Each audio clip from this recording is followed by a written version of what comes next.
Yeah, I mean, his big announcement to mobilize $1 billion at $10 a ton. On one hand, glad you're paying attention. On the other hand, upside down and nonsense. So, but that's their presentation on Tuesday. I think about it two ways. You know, we are coming out of a major pandemic that has brought a lot of economies to their knees, and at the same time we're now trying to mobilize the finance we need to tackle another great human challenge, which is climate change. So I can understand there's a little bit of trepidation for them to make financial commitments on one side when their economies are still rebounding.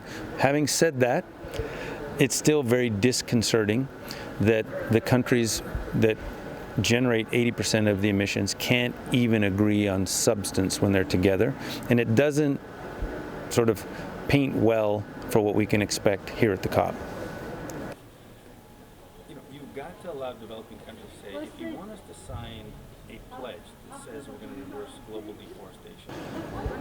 We've been looking at our vulnerability in Papua New Guinea, and we're very typical with a lot of other developing countries. So we're worried about our food security. We're worried about our weather patterns.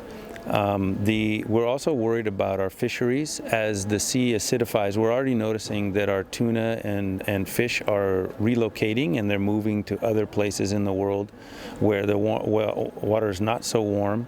So it's impacting our fisheries, it's impacting our coastlines, it's impacting our agriculture. They don't want to talk about actually calculating the cost. They want to talk about the actual things that need to be done. Instead, they want to say, well, we have a plan on... Our position is that we have three things we have to do. We have to first reduce, we have to adapt, and where we fail, we're going to have to deal with loss and damage.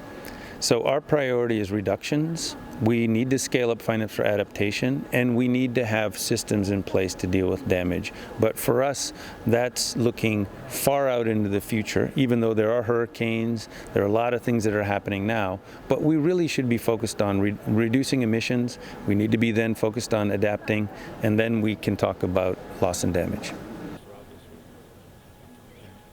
Look out for that one. That could be a good story on the No, I'm going to give you basically a presentation of this is all we're going to do, a bunch of talking heads promising everything, close.